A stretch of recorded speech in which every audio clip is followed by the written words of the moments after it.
And you mentioned that you were a marketing beast. Do you still apply a lot of the marketing things that you learned in the public health work that you do? So yeah, actually, I have. I try to pull back a little bit because I do want to be more like public health centric, but it's hard not to be able to do it.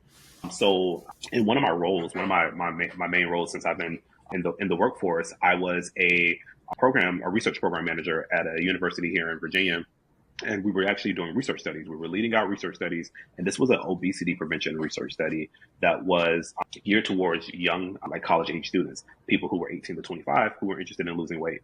So within that program, there were some specific aims that were around making sure that at least 30% of the population of people were identified as men, because it was really hard to get young men involved in like research studies, particularly around obesity prevention. And then another aim was to make it at least 50% minority based. And so because of that, at the time, I was actually within the priority population of the research study.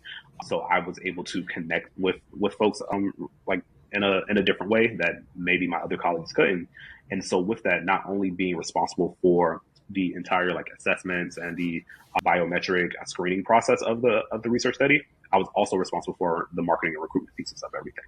So within that, I had the opportunity to like build out an entire like marketing campaign all around getting folks into our study. And so, I was supported, by being told I could take my creative liberties and do what I needed to do because I understood the work, I understood the program, and I could, creatively think about how to get people in the room.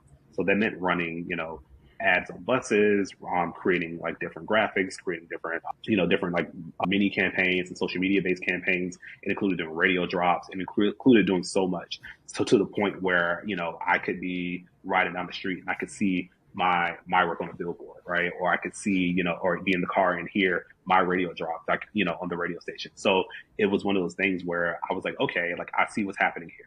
And because of that, I found success. And, luckily it was a success for the entire program, but we were able to actually meet all of our marks and meet all of our aims and never had an issue with recruitment. So not only was, the check, there was a check mark for being able to engage people, but it was a good thing because this was a program that was based around helping people find ways, new and different ways to lead out healthier lifestyles.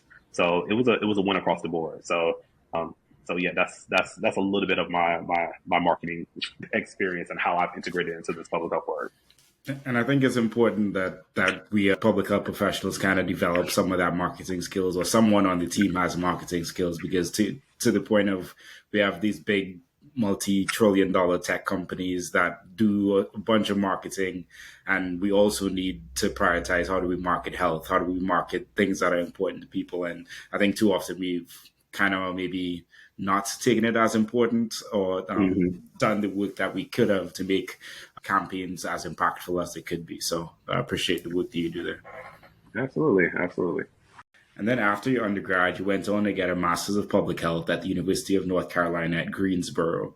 Walk us through that thought process. Yeah, so at the time, and I kind of already foreshadowed to this, but I mentioned that, I went through that summer research intern program at Virginia Tech. And one of the goals of that was from their end, was to ensure that they had more Black applicants to their graduate school.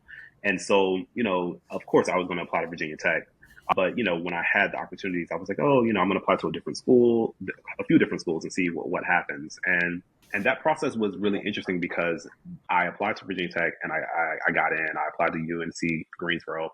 I got in and I had to make a choice about where I wanted to see myself for at minimum the next 2 years, right? And so when I thought about, this is going to be an experience of like learning and, and working towards matriculating and getting a degree, but it was also about an immersive experience and realizing like, well, between these two locations, where would I get the most immersive experience that is reflective of the type of public health professional that I wanted to be? And so, unfortunately, what kind of happened, or as far as like me being able to rule things out, Virginia Tech just was not reflective of that. I just could not see myself being in, the mountains of Western Virginia for the next 2 years, not being around people who reflected, like from like identity perspective, like of the folks that I wanted to truly serve and wanted to truly empower and make changes and ensure that changes were made in those communities. And so, and that's not saying and not taking away from the concerns and the needs of rural communities, but I knew for me and my experience that just wasn't in alignment. So going down to Greensboro, North Carolina was a little bit of a better experience because it was a, a urban area that was made up a diverse, group of people that was more reflective of a lot of other cities that I've been to, particularly cities in the South, where we knew that there was a growing need. And as I kind of started refining my interest in HIV, like it just made a lot more sense to be in Greensboro than it ever made to be in Blacksburg, Virginia, at Virginia Tech. So that was really what led me to UNC Greensboro. Yeah, I appreciate you sharing that. And I think that that's also a good lens to kind of think through, okay, I'm going to do my master's of public health. Is the university located in a place that's proximal to the types of community that I want to do work with? And if not, then maybe that isn't the best choice of university. And I think that makes a lot of sense.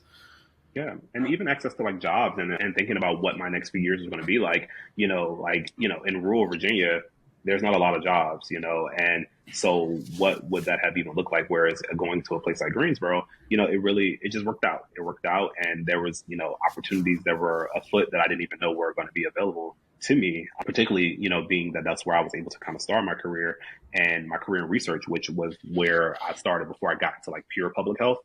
And even doing like research and being able to have my first, big boy job be at UNC Chapel Hill, a tier one research institution, that was a really big deal. And, through that experience, I was able to really like refine my community skills, meaning like how to just connect with people and talk to people on a day in and day out basis. And so, through that, I was able to work in a hospital setting and just really work on building those skills to like, interview people and talk to them and get comfortable with folks and make other folks comfortable and be able to just ask them some, sometimes intrusive questions about their health, but recognize that, my role there was to be able to present alternatives to them that would actually be able to help them make better decisions about their health and what their needs might be.